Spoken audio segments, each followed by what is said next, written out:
Olá, tudo bem? Você já ouviu falar sobre Deep Learning e sobre redes convolucionais?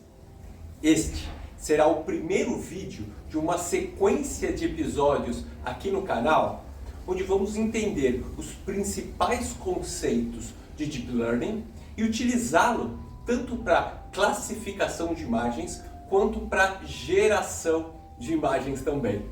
Eu espero que gostem.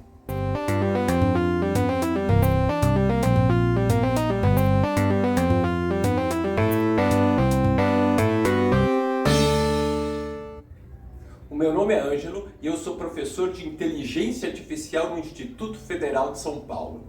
E o Deep Learning, ele é responsável por iniciar essa profusão de sistemas de inteligência artificial que nós estamos vivenciando hoje. Para entender esse conceito, nós vamos precisar de uma sequência de vídeos, cada um abordando um aspecto individual do Deep Learning. Vamos precisar também dos conceitos que a gente já viu nos episódios anteriores aqui no canal do Cérebro Eletrônico. Então, para começar, hoje vamos falar sobre redes convolucionais, tendo como pano de fundo aplicações de imagem. Dá uma olhada.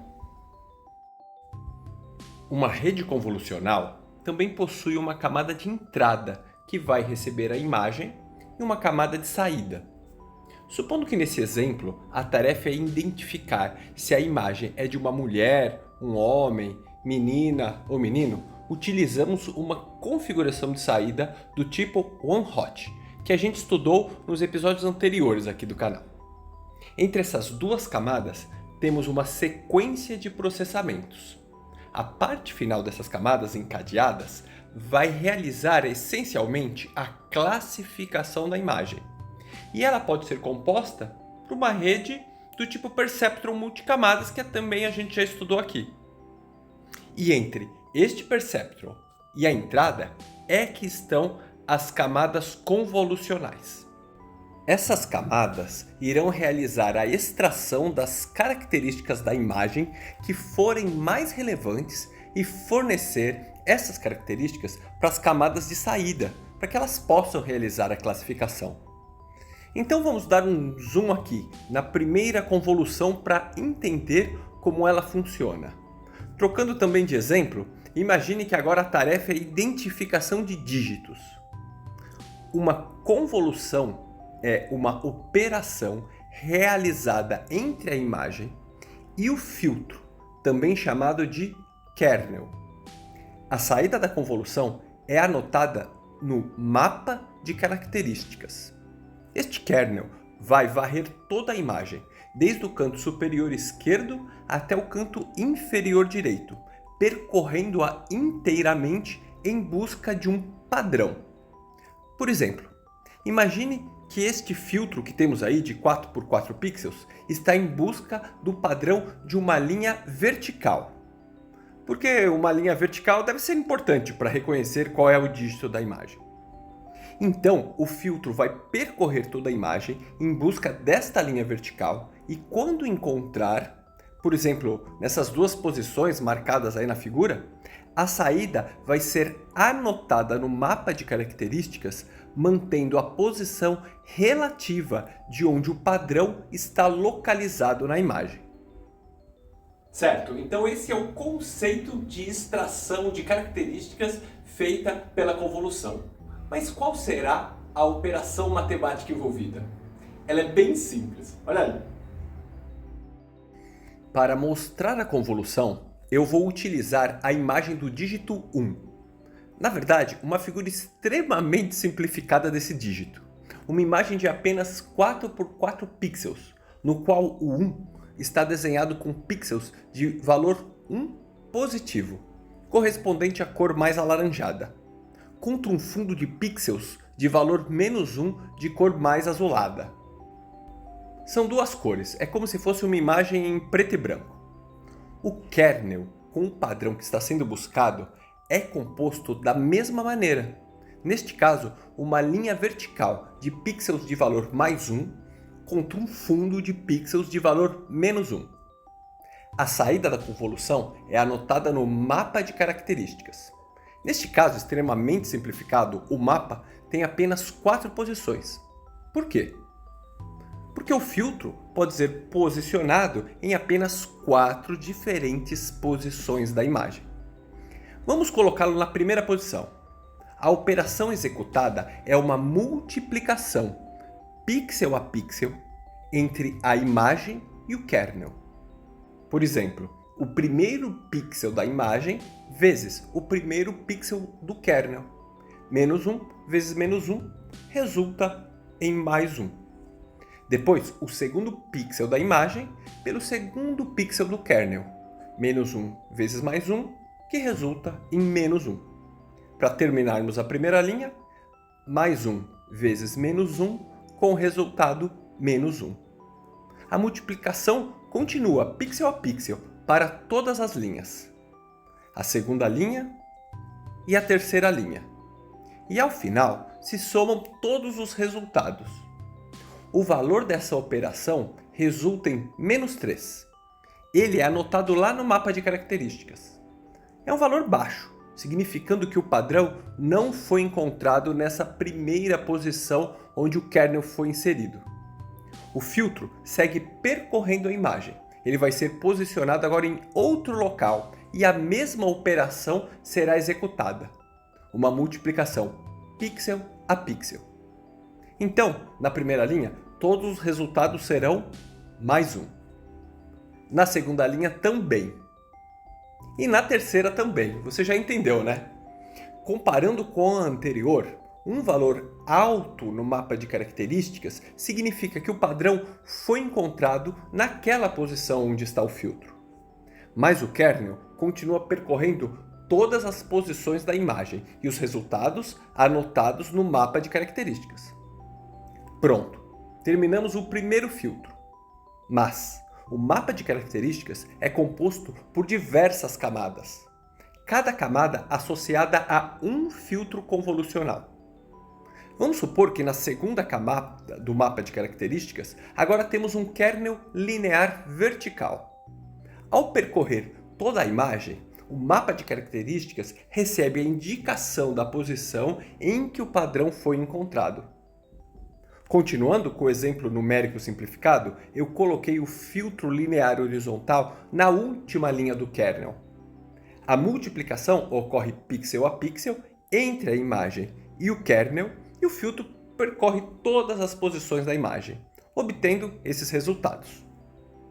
Veja que o resultado mais alto, o mais 5, foi encontrado na última posição, onde a imagem tem um padrão semelhante, mas não igual ao filtro.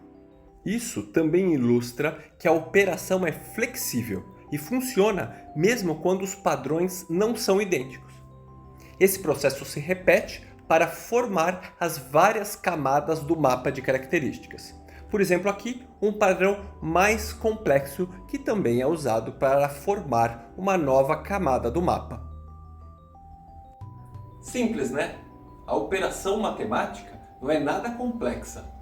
Mas você prestou atenção num detalhe dessa operação? Parece que a gente já viu isso em algum lugar. Eu vou abordar isso daqui um pouquinho. Por enquanto só queria falar o seguinte, pode ser que você está pensando assim, será que tirar só essas pequenas características, aí uma linha vertical, uma linha horizontal, é suficiente para a gente fazer um reconhecimento de imagens complexas? Então, a ideia é que a gente pode fazer convoluções encadeadas. Isto porque não há apenas uma camada de convolução na rede, e sim várias. Pela figura, você nota que, entre as operações de convolução, também há um processo de subamostragem, mas vou deixar isso para outro vídeo. Por enquanto, quero focar na consequência da reiteração da operação de convolução. Os padrões dos filtros se tornam mais complexos a cada camada. Esta figura ilustra exemplos de kernels de 3 camadas convolucionais. A primeira é formada por linhas simples e alguns círculos, bem semelhante ao que explicamos anteriormente. A segunda já une esses padrões simples para buscar por características que formam um rosto, como nariz, boca, olho. Por fim, a terceira camada convolucional já é constituída por filtros complexos para a identificação dos diferentes rostos. E são esses padrões que são repassados para as últimas camadas da rede, de forma que a classificação final possa ser feita. E aí, lembrou de já tínhamos visto as operações matemáticas de forma muito semelhante? Isso mesmo, no neurônio artificial, que falamos lá no início dos vídeos do canal. As mesmas operações de multiplicação do peso pela entrada e a soma de todos os resultados para formar o potencial de ativação do neurônio é muito semelhante à operação de multiplicação do filtro convolucional pela imagem de entrada. E essa característica semelhante dá uma possibilidade incrível para a rede neural convolucional, que é usar o mesmo algoritmo de treinamento para ir ajustando os pesos desde a camada de saída até as últimas camadas de neurônios e progredir com a retropropagação do erro em direção à camada de entrada, quer dizer, passando pelo ajuste dos filtros convolucionais da mesma maneira que ajustamos os pesos dos neurônios. Para você que já trabalhou com Deep Learning, sabe que há mais questões aí envolvidas. Por exemplo, o problema de Vanishing Gradient, ou a mudança da função de ativação dos neurônios. Mas essas são questões que eu vou trabalhar em outro momento, certo? O importante nesse momento é que fique claro que uma rede neural convolucional ela é treinada por inteiro. Ou seja, o algoritmo de gradiente descendente vem ajustando os pesos a partir do erro da última camada, ajusta os pesos das camadas neurais, mas também ajusta os kernels de convolução. Você lembra do algoritmo de treinamento do Multilayer Perceptron? Os pesos iniciais não eram definidos de forma aleatória? A mesma coisa acontece com as camadas convolucionais. Os filtros são definidos inicialmente de forma aleatória. Não é que já tem um filtro pré-determinado com uma linha vertical ou uma linha horizontal. Os kernels vão sendo ajustados conforme as épocas de treinamento, da mesma maneira que os pesos neurais são ajustados conforme o passar da fase de aprendizagem. Então, por exemplo, para uma tarefa de reconhecimento de rostos, os kernels vão ficar especialistas na extração de características relevantes para distinguir uma face de outra. Mas, se trocarmos a tarefa e o conjunto de treinamento for, composto por reconhecimento de veículos, os kernels vão ficar especialistas na extração da característica dos diferentes carros. Certo? Então vamos lá para o desafio do vídeo. Nos próximos episódios, a ideia é que a gente construa, utilizando o Google Colab, um código para rodarmos Deep Learning, para classificação e geração de imagens. Então hoje a gente vai dar o nosso primeiro passo, que é acessar colab.google. Na descrição aqui do vídeo tem o link para você executar o desafio. Ao acessar colab.google, clique num botão no canto superior direito, New Notebook, ou Novo Notebook. Você será direcionado para uma página como essa. Veja que, se você fizer o login numa conta Google, você poderá salvar o projeto diretamente no seu Drive.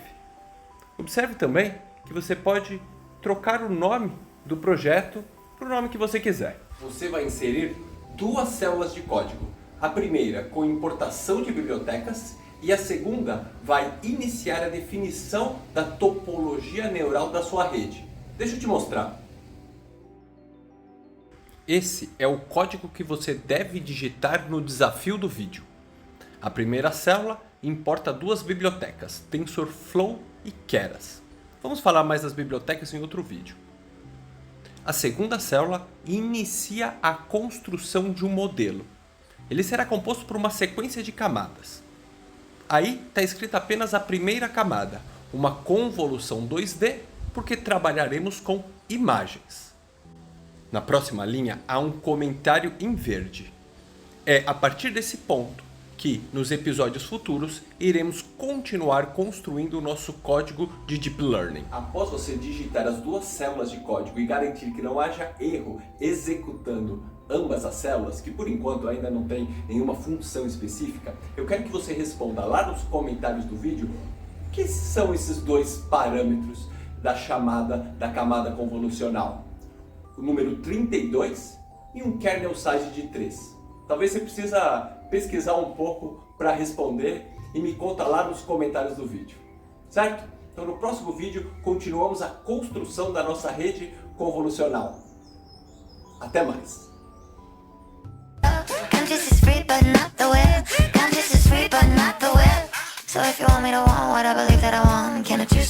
Dime que debo cantar, oh algoritmo, sé que lo sabes mejor.